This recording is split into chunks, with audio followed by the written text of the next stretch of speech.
میں آپ سے سب سے بلکہ پوچھنا چاہوں گا واٹس یور فیوریٹ ذکر؟ ویسے تو بہت سے اذکار ہیں لیکن واٹس یور گو ٹو ذکر کہ جب آپ فری ہوں اور آپ آڈینس کو بھی بتانا چاہیں کہ جی ہاں یہ آئی لو دس ذکر. اچھا علی بھائی میں آپ کو بتاؤں کہ ایک پریکٹس جو میری پہلے بھی رہی ہے اور اب زیادہ ہو گئی ہے وہ یہ ہے کہ جب بھی میں ذکر کرنا شروع کرتا ہوں نا اللہ سبحانہ و تعالیٰ کا تو میں استغفر اللہ اور اللہم اغفر لی سے آگے نہیں جا پاتا. اللہ کیونکہ میں نا میرا دل کرتا ہے اللہ سبحانہ تعالیٰ کا ذکر کرنا. سبحان اللہ. اور میں اپنا محاسبہ جب کرتا ہوں نا کہ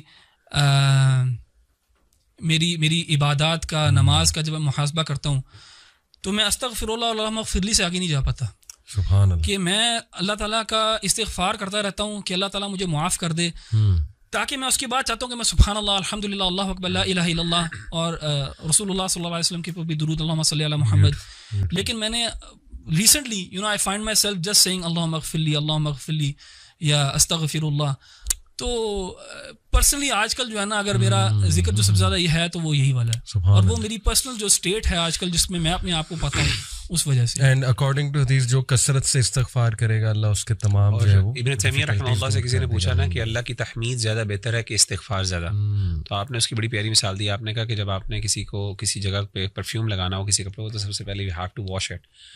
سو اس کی پرفیوم تو تحمید اللہ کی تو وہ ایک خوشبو ہے اور آپ کی گندگی جب تک صاف نہیں ہوگی تو سبحان اللہ یعنی استغفار کئی دفعہ پریسیڈنس رکھتا ہے اور سبحان اللہ. Amazing example. اچھا while I agree with what Ahmed بھائی نے کہا ہے لیکن آن دا کنٹریری اگر آپ دعا دیکھیں یونس علیہ السلام کی تو اس میں آپ کو ایک دوسری پکچر ملتی ہے. میرے لیے پرسنلی جو ہے نا حوقلہ جس کو کہا جاتا ہے لا حول ولا قوت الا باللہ, یہ بہت امپاورنگ مجھے بہت امپاورنگ دعا لگتی ہے کیونکہ اس میں جو ہے نا وہ اس بات ہے اللہ تعالیٰ کی طاقت اور قدرت کا.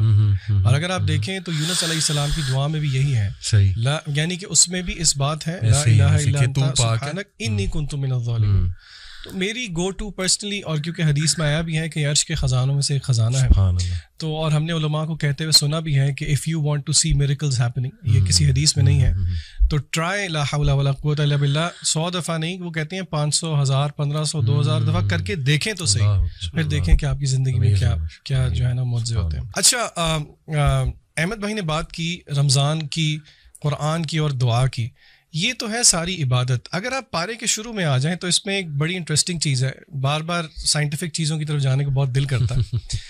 اللہ تعالیٰ نے قرآن مجید کے اندر جو ہے وہ ایک طریقہ رکھا اور وہ کس چیز کو ثابت کرنے کے لیے رکھا کہ آخر اللہ کی عبادت کیوں کی جائے, یعنی کہ وہ کیا دعویٰ ہے جس کے بعد اللہ تعالیٰ کہتے ہیں اچھا کیونکہ ایسی بات ہے اسی لیے میری عبادت کرو.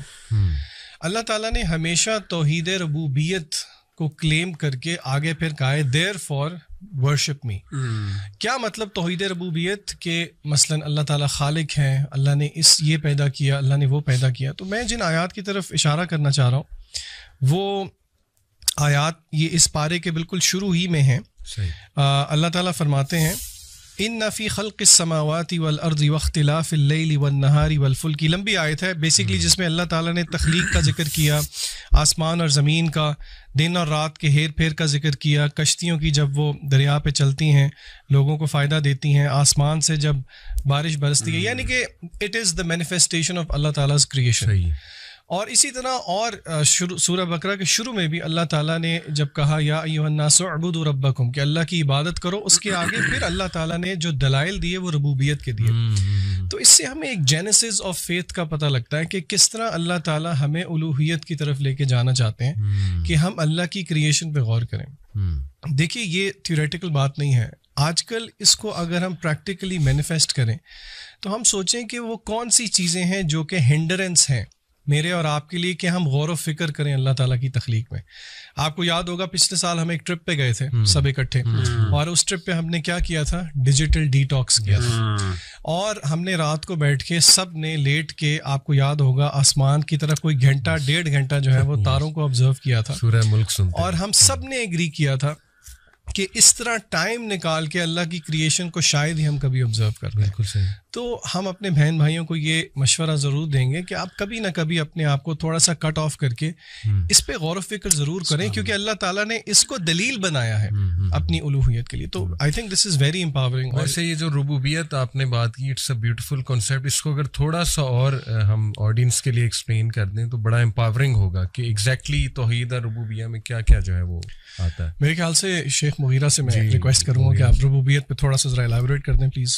جی, اس میں نا توحید ربوبیت میں بنیادی طور پہ ویسے تو اللہ تعالیٰ کا خالق مالک ہونا, تین بڑی چیزیں ہیں کہ اللہ خالق ہے اور دوسرا اللہ مالک ہے, یعنی whatever Allah is created Allah کی وہ ڈائریکٹ پوزیشن میں بھی ہے اور اللہ کے ڈسپوزل پہ بھی ہے, اور تیسری چیز اللہ قدیر بھی ہے. یعنی یہ تین, الملک والقدرہ اور ایک خلق, یہ تین بڑی کوالٹیز عام طور پہ توحید ربوبیہ کے اندر کوٹ کی جاتی ہیں. یعنی اللہ تعالیٰ نہ صرف خالق ہے, اللہ آنر بھی ہے, اور اللہ کے پاس نہ صرف اللہ خالق ہے تو اللہ کے پاس ایک نیچرل رائٹ بھی ہے, اور تیسرا اللہ کا ڈسپوزل بھی ہے, یعنی اللہ کے مرضی کے مطابق کچھ پتہ ہل بھی نہیں سکتا. یہ تین کوالٹیز جو ہیں یہ پرائمریلی ایک توحید ربوبیت کا کانسیپٹ ہے, اور میں سمجھتا ہوں جس بندے کے اندر توحید ربوبیہ کا کانسیپٹ صحیح معنوں میں انٹرنلائز ہو جائے نا, وہ کبھی بھی شرک نہیں کر سکتا, کیونکہ توحید ربوبیہ necessarily necessitates actually in fact to الوہیہ. اور یہی اللہ تعالیٰ نے ہمارے ہاں عام طور پہ بعض دفعہ یہ کہہ دیا جاتا ہے کہ توحید الربوبیہ بندے کا پرفیکٹ ہے, توحید الوہیہ نہیں.